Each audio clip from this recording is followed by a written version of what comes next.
안녕하십니까, 유석현입니다. 베이비시터, 외국에서는 세컨드 마더, 즉 제2의 엄마라고 부를 만큼 아이의 정서 발달과 성장에 큰 영향을 주는 매우 중요한 존재입니다. 우리나라도 맞벌이 부부와 한부모 가정이 늘어나면서 부모들에게 베이비시터는 선택이 아닌 필수라고 해도 과언이 아닌데요. 오늘 국민신문고에서는 내 아이에게 좋은 베이비시터를 찾아주기 위해 전쟁을 치르고 있는 부모들의 목소리를 담아봤습니다.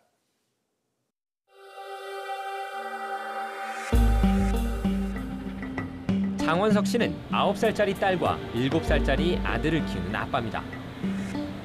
저녁 7시. 평소라면 회사를 나설 시간이지만 어쩐 일인지 오늘은 아직 근무복도 벗지 못했습니다. 퇴근 직전에 추가 업무가 생긴 탓입니다. 속이 타는 장 씨. 예, 선생님. 예, 다름이 아니고 제가 오늘 갑자기 급한 일이 생겨가지고 조금 늦게 마칠 것 집에서 아이들을 돌봐주고 계신 베이비시터의 퇴근 시간이 얼마 남지 않았기 때문입니다. 시다분이 뭐라 하세요? 계실 수 있다고? 예, 오늘은 시간이 조금 된다고 조금 봐주신다니까 내가 더 자세한 시간은 따로 전화를 한번 드리기로 했습니다. 그래도 그나마 다행이네요. 예, 그나마 다행인 것이죠. 예. 집안에 어린 남매 둘만 남겨질까 노심초사했는데 다행히 오늘은 큰 걱정 없이 업무를 처리할 수 있을 것 같다며 안도합니다. 오늘처럼 베이비시터가 시간을 더 내줄 수 있으면 다행이지만 그러지 못하는 날에는 야근하는 내내 안절부절 못합니다. 2시간 뒤. 업무를 마친 장 씨는 숨 돌릴 틈도 없이 집을 향해 바쁜 발걸음을 옮기는데요.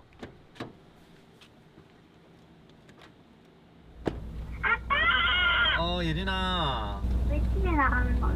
아빠 지금 마치고 지금 같이 가. 같이 가고 있어. 같이 가고 있어.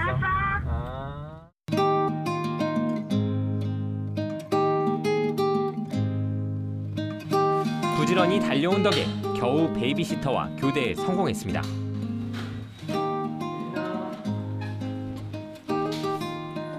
유난히 길게 느껴진 저녁 시간. 고생했습니다. 선생님 고생했습니다. 네, 갈게요. 그때 삼겹살 아빠 사놨던 거 먹었어? 민준이는 밥 많이 먹었어? 적게 먹었어? 많이 먹었어. 다 먹었어. 집에 오면 장 씨는 대부분의 시간을 아이들에게 할애합니다. 했어요. 선생님 뭐라 그러셔? 아이들의 숙제부터 등교 준비 그리고 소소한 집안일까지 하고 나면 어느덧 시계는 취침 시간을 가리키는 게 일상입니다. 매일 해도 어렵기만 한 육아. 장 씨에게 만약 베이비시터가 없었다면 지금과 같은 생활이 이어지지 못했을 거라고 말합니다. 지금 제 환경이라고 치면 거의 뭐 한 80~90% 차지를 하는 것 같습니다. 제 삶에 있어서는 꼭 필요하신 분들이죠. 필요하신 분들이고 고마우신 분들이기도 합니다. 과거에는 몇몇 베이비시터에게 양육 방식 문제로 불만을 갖기도 했다는데요. 하지만 그때마다 혹여 아이들에게 피해가 갈까 혹은 돌연 그만둔다고 하면 어쩌나 하는 걱정에 싫은 소리 한번 제대로 하지 못했습니다. 틈틈이 아이들을 확인하려고 CCTV를 사뒀지만 베이비시터들이 싫어할까 봐 설치조차 하지 않았다는 정 씨. 만약에 제가 모르는 부분을 뭐 알아야 되는 부모 입장이지만은 또 괜히 또 알았다가 또 문제되는 경우가 더 있기 때문에 그냥 믿고 맡겨보자 해서 일단 설치를 안 했습니다. 아이들에게는 최고로 든든한 아빠지만 베이비시터 앞에서는 한없이 약해질 수밖에 없는 게 현실입니다.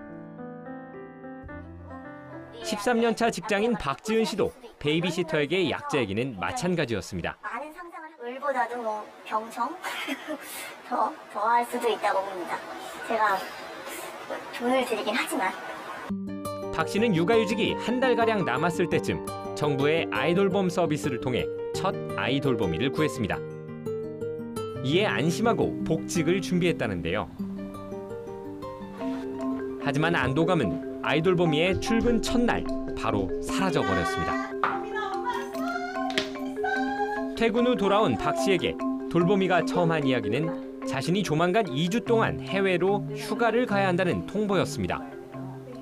제가 일주일 동안 휴가를 내고 나머지 일주일은 저희 친정어머니가 오셔야 될 것이라면서 이렇게 일방적으로 통보를 하셔서 너무나 황당해 그럼 다른 사람을 찾겠다고 정중하게 말하자 박 씨에게 돌아온 것은 다름 아닌 폭언이었습니다. 같은 동네에서 마주칠 수도 있는데 이러면 안 된다고 그러시면서 저랑 저희 아이랑 성격이 비슷하고 성격이 비슷하게 고집이 세서 언젠가는 크게 부딪힐 거라는 등. 그렇게 우여곡절 끝에 두 번째 베이비시터를 맞이하게 됐지만 이 역시 박 씨에게는 떠올리고 싶지 않은 기억이라는데요. 얼마 동안은 아이와도 잘 지냈고 별다른 문제는 없었습니다. 그러던 어느 날 직장에서 일을 하던 중 집에 설치해둔 CCTV 장면을 확인하게 된 박 씨는 큰 충격에 빠졌습니다. 베이비시터가 아이에게 욕설을 하고 있었던 겁니다.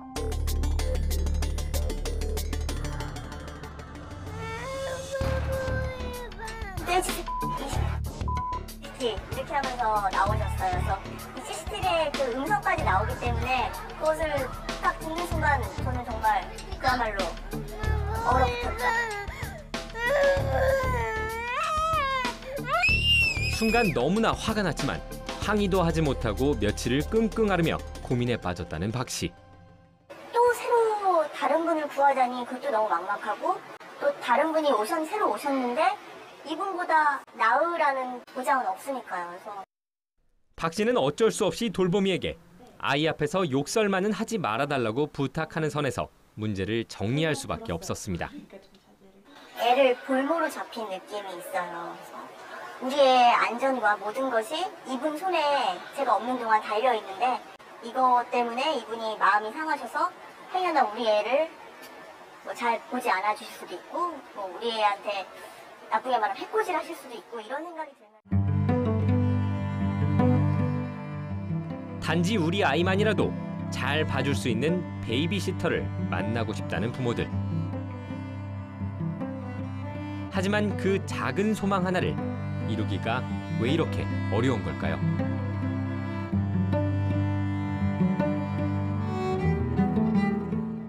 이제는 좋은 베이비시터를 만나는 것이 좋은 배우자를 만나는 것만큼이나 중요해진 것 같습니다. 김주영 기자, 네. 김 기자도 맞벌이 부부여서인지 취재하면서 많은 부분을 공감했다고요? 네, 그렇습니다. 저도 4살짜리 아들을 키우고 있는 맞벌이 부부인데요. 많은 부분이 그랬지만 부모가 베이비시터의 눈치를 봐야 한다는 부분에서 특히 더 공감이 됐습니다. 기본적으로 일정 시간 아이를 봐줄 사람이 필요하다는 부분에서 문제가 시작되는데요. 실제 육아정책연구소에서 맞벌이 부부를 상대로 조사를 진행했습니다. 자녀 양육 시 애로사항이 무엇이냐는 질문에 대해 답변 1위가 자녀를 믿고 맡길 만한 데가 없다는 것이었습니다. 네, 그렇다면 베이비시터가 얼마나 많은지 궁금한데 시장 규모가 얼마나 됩니까? 네, 답변을 드리기 전에 일단 정리가 좀 필요한데요. 현재 시장은 공공부문과 민간부문으로 나눠져 있습니다. 공공에서는 아이돌봄이, 민간에서는 베이비시터로 부르고 있는데요. 아이돌봄이는 전국적으로 2만여 명이 활동하고 있습니다. 하지만 민간 부문의 경우엔 전체 업체 수나 베이비시터 숫자 등 정확한 통계가 없는 상황입니다.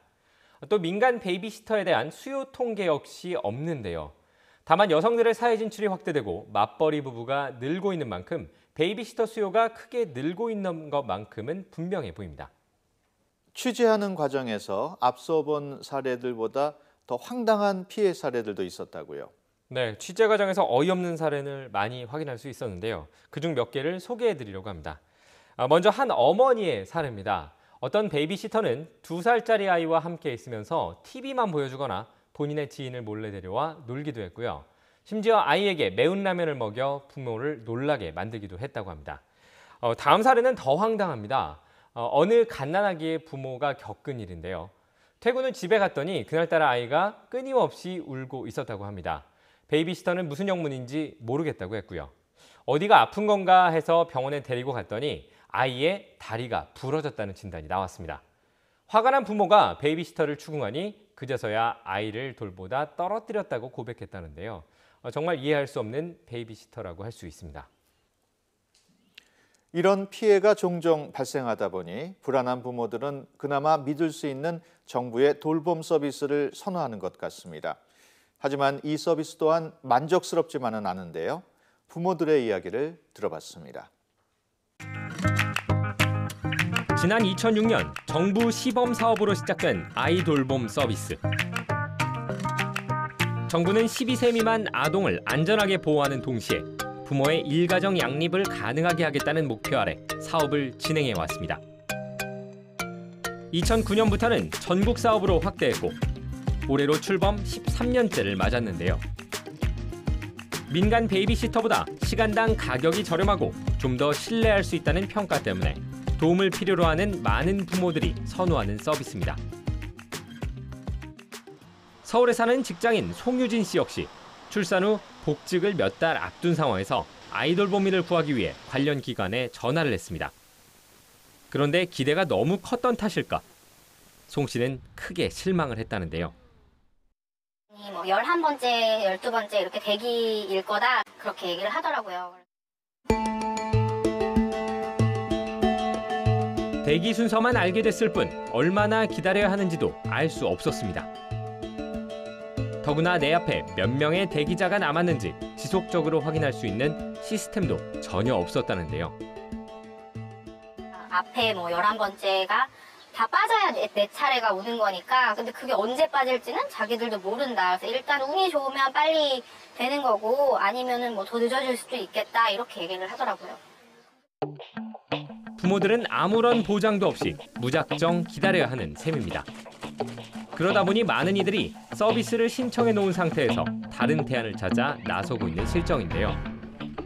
일단은 아이돌봄 서비스를 내가 긴급할 때 도움을 받을 수 있는 육아 서비스라고 생각하는 사람이 제 주변에 아무도 없어요. 그냥 대기를 매우 오래전에 걸어서 운이 좋고 여러 가지 여건이 이렇게 나한테까지 오면 이용 가능하면 땡큐인 거고.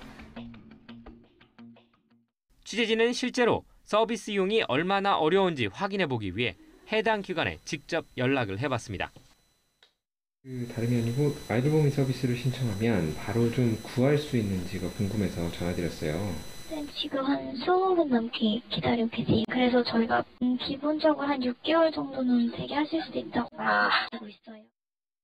신청은 해주시고 제가 알아봐 드릴 수 있는데 바로 수연착도 된다고 말씀드리기 좀 어렵고요. 많은 지역의 기관들로부터 상당 기간을 기다려야만 한다는 답변이 돌아왔습니다. 이에 대해 여성가족부는 충분히 문제를 공감하고 있고 나름대로 문제 해결을 위해 노력하고 있다는 입장입니다. 매년 이렇게 좀 확충을 해오고 있어요. 그래서 올해도 이렇게 3,000명 내외를 이제 양성할 계획이고 향후에도 이제 매년 우리가 이제 지역별 이제 수요를 받아서 이제 아이돌봄이를 이제 지속적으로 확충해 이제 나갈 계획인데. 그러나 전문가들은 여전히 부족한 수준이라고 지적합니다. 지난해 기준으로 만 12세 미만 아동 숫자가 580만 명이 넘는 데 반해 아이돌봄이는 전국적으로 2만여 명에 불과해 더 큰 폭으로 인력 증원에 나서야 한다는 겁니다. 설사 운 좋게 아이돌봄 서비스를 이용하게 된다 하더라도 문제가 없는 것은 아닙니다. 3년 전 아이를 출산한 이혜민 씨는 경력 단절이 걱정돼 출산 5개월 만에 회사에 복직했는데요. 주변에 아이를 키워줄 수 있는 누군가가 있는 친구가 제일 부럽더라고요. 저는 정말 그 친구가 제일 부러웠어요. 가족들이 아이를 돌봐줄 여건이 되지 않았던 이 씨는 아이돌봄 서비스를 신청했고 다행히 돌보미를 구할 수 있었습니다. 하지만 그나마 가장 저렴하다고 판단했던 정부 아이돌봄 서비스의 가격도 부담이었습니다. 이 씨에게는 정부 지원금이 없었기 때문입니다. 정부는 가정의 소득 기준에 따라 4구간으로 나눠 지원 여부와 지원 금액의 규모를 결정하고 있는데요. 현재 기준으로 만약 가족의 월 수입이 542만 원을 넘는다면 정부가 지원하는 금액은 0원입니다. 맞벌이로 월 600만 원가량 수입이 있는 이 씨 부부. 정부 지원금이 없는 상황에서 매주 5일씩 하루 종일 돌보미를 고용하면 매달 150만 원이 넘는 돈이 돌보미 인건비로 들어갑니다. 그러다 보니 한 달 수입에서 주택대출금과 각종 공과금, 생활비, 그리고 양육비 등을 지출하고 거기에 돌보미 인건비까지 지출하고 나면 저축은 꿈 같은 이야기가 됩니다. 뭐 하나 제대로 챙기지도 못하고 돈만 나간다는 생각이 들었던 이 씨. 결국 모든 경력을 포기하고 퇴사를 결정했습니다. 여성을 사회의 생활에 경제활동에 참여시켜야 된다라고 굉장히 이야기를 많이 하고 프랑스의 사례라던가 여러 가지 선진국 사례를 많이 갖다 얘기하면서도 정작 필요한 지원은 하나도 하지 않는 것 같아요. 저출산 문제가 심각하다며 아이를 낳아야 한다고 목소리를 높이면서도 정작 각 가정이 아이를 제대로 키우는 것에는 관심이 크게 떨어지는 우리 사회.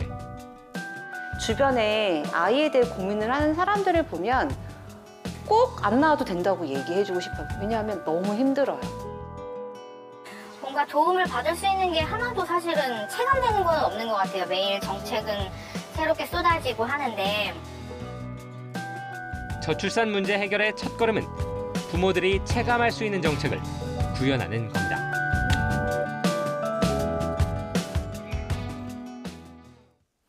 김 기자, 현재 정부의 아이돌봄 서비스는 얼마나 활성화됐습니까? 네, 앞서 말씀드린 것처럼 시범 사업이 시작된 것은 지난 2006년이지만 법으로 정해서 지원하기 시작한 것은 2016년부터입니다.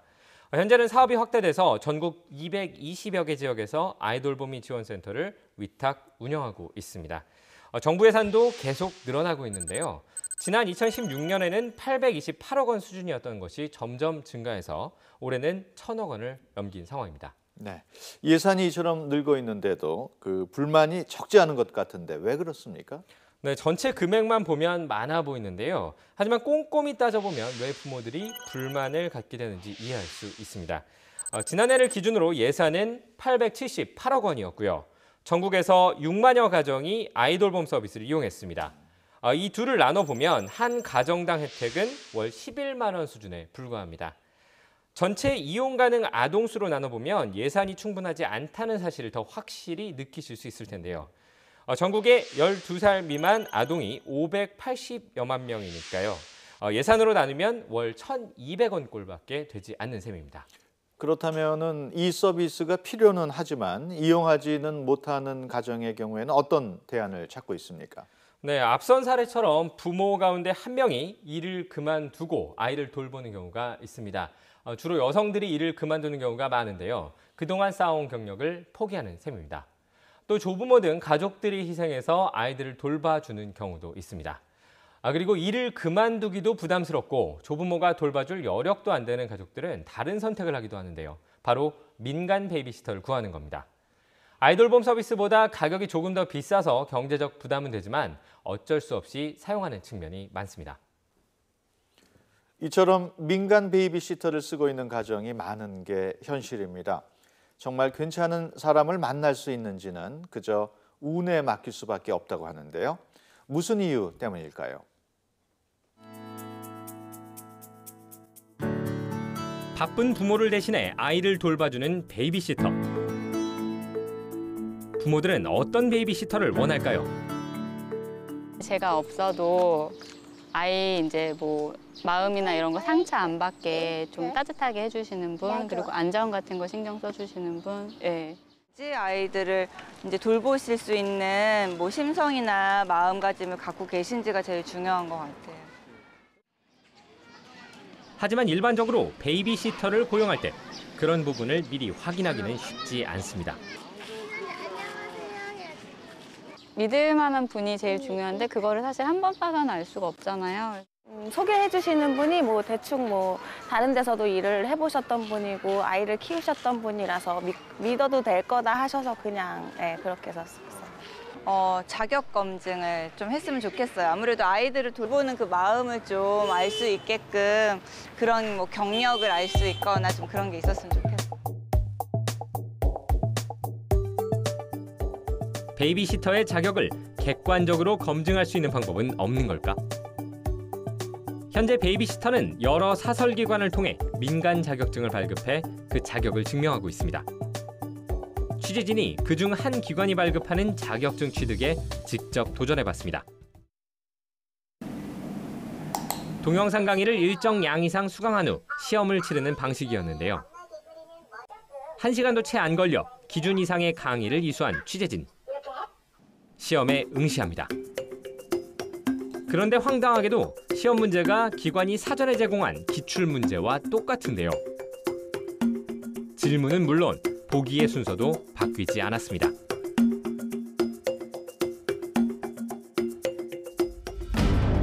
시험 문제 20문항이 모두 기출문제 35개 안에서 출제됐습니다. 온라인상으로 치러지는 시험이기에 마음만 먹는다면 부정행위도 얼마든지 가능한 상황. 2주면 딸 수 있다는 베이비시터 자격증. 단 몇 시간이면 충분했습니다. 이렇게 취득한 자격증이 얼마나 전문성이 있고 또 얼마나 객관적이라고 할 수 있을까요? 보통 민간 베이비시터를 구할 때는 소개업체를 통하는 방법이 일반적입니다. 그렇다면 이런 업체들은 어떤 방식으로 또 얼마나 검증된 베이비시터를 채용하고 있는 걸까? 몇 개 업체를 직접 방문해봤습니다. 안녕하세요. 그 베이비시터 지원하려고 왔는데요.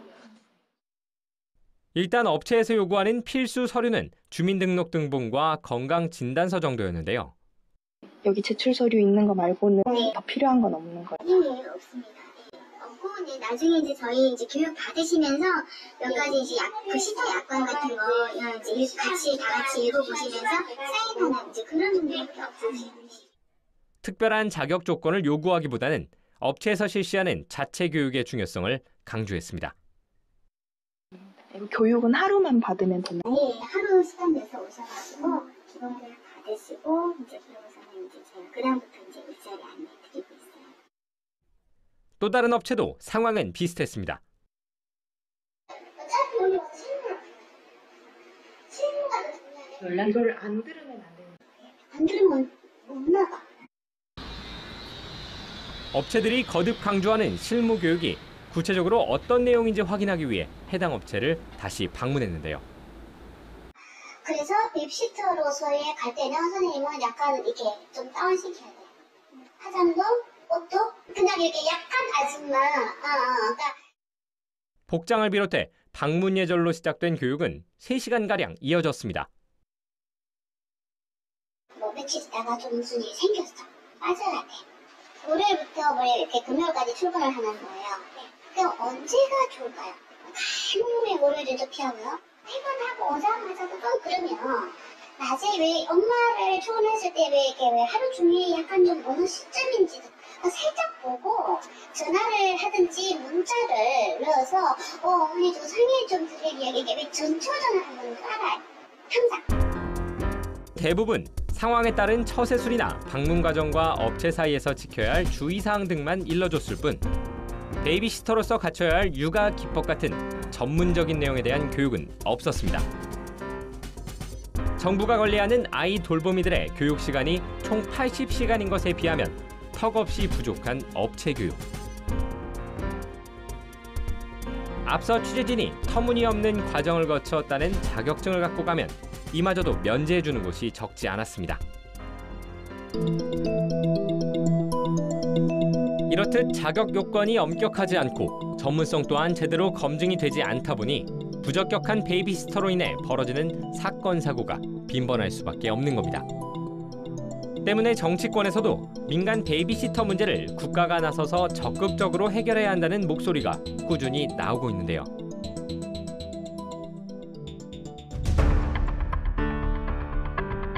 지난 2016년 민간 베이비시터 소개업체에 대한 기준과 관리 감독 체계를 강화해야 한다는 내용을 골자로 한 관련법 개정안이 발의되기도 했습니다. 하지만 정부가 사실상 반대 의견을 내세우면서 현재 2년 가까이 계류 중인 상황입니다. 우리 아이를 하루 왼종일 누군가에 위탁해야 되는데 엄마와 같은 심정이어야 되고, 그런데 그런 교육이나 이런 자격증을 부여하지 않고 특별히 또 그런 사람들을 소개해주는 상담소나 소개소를 그냥 무방비 상태로 둔다는, 이건 사각지대예요. 안전망의 사각지대라고 볼 수 있습니다.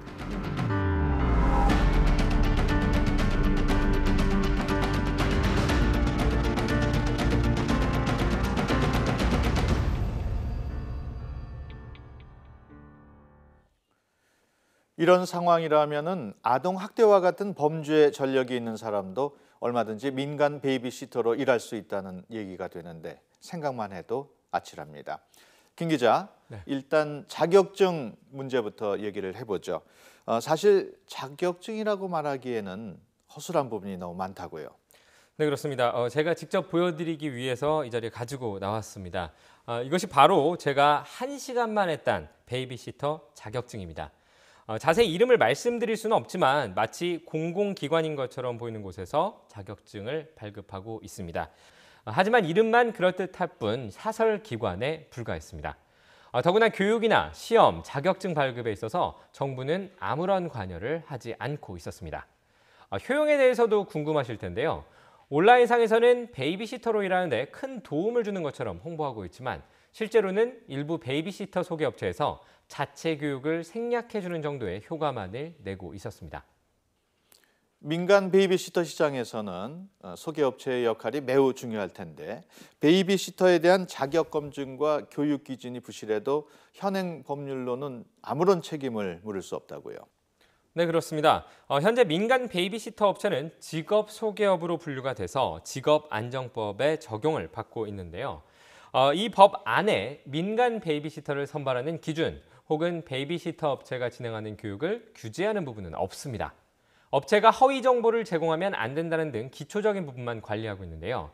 그러다 보니 교육도 제멋대로, 사람 선발도 제멋대로 진행하는 상황입니다. 앞서 관련법을 개정하려는 노력이 있었는데 여성가족부는 왜 반대한 겁니까? 네, 당시 여성가족부는 신중 검토, 사실상 반대 의견을 내세우면서 여러 가지 이유를 댔습니다. 해당 법이 원래 공공 아이돌 보미 서비스를 대상으로 한 것이기 때문에 민간 서비스 관련 내용을 포함시킬 수 없다, 혼란을 불러일으킬 수도 있다라는 이유를 댔고요. 또 직업안정법에서 일부 규제를 하고 있으니 새로 개정할 필요도 없다는 설명도 함께 내놓았습니다.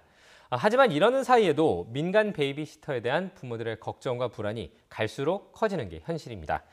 때문에 정부가 상황을 너무 가볍게 생각해서 별도 입법을 하거나 제도를 만드는데 지나치게 소극적인 것이 아니냐는 지적이 적지 않은 상황입니다. 외국의 경우에는 베이비시터에 대한 규제와 관리를 매우 엄격하게 하고 있다고요. 네, 그렇습니다. 해외 사례를 몇 개 소개해드리겠습니다. 먼저 영국의 경우인데요. 영국은 소아 응급처치 자격증과 아동 관련 범죄 기록 증명서가 있어야 베이비시터를 할 수가 있습니다. 또 미국은 응급구조 자격증과 무사고 운전 경력 증명 등이 최소한 있어야지 베이비시터를 할 수 있고요. 멀지 않은 홍콩만 해도 정부가 베이비시터 인증제를 운영해 신뢰도를 높이고 있는데요. 이처럼 베이비시터에 대해서는 엄격한 규제를 하고 있는 것이 세계 여러 나라의 추세입니다. 물론 규제를 강화해 채찍질하는 것뿐만 아니라 당근도 필요할 겁니다. 예를 들어 예산을 확대해 민간 서비스를 이용하는 사람들에게도 정부가 지원금을 주는 등 시장 자체를 키우는 방안도 함께 고민해 볼 수 있을 것으로 보입니다. 네, 김지영 기자 수고했습니다. 우리나라 저출산 문제의 가장 큰 원인은 아이를 낳아도 제대로 키우기가 힘들다는 점입니다. 현실에 맞는 육아 지원이 이루어질 수 있도록 정책 전반에 대한 재점검이 절실하다는 목소리가 높습니다. 국민신문고 오늘은 여기서 마치겠습니다. 시청해 주신 여러분 고맙습니다.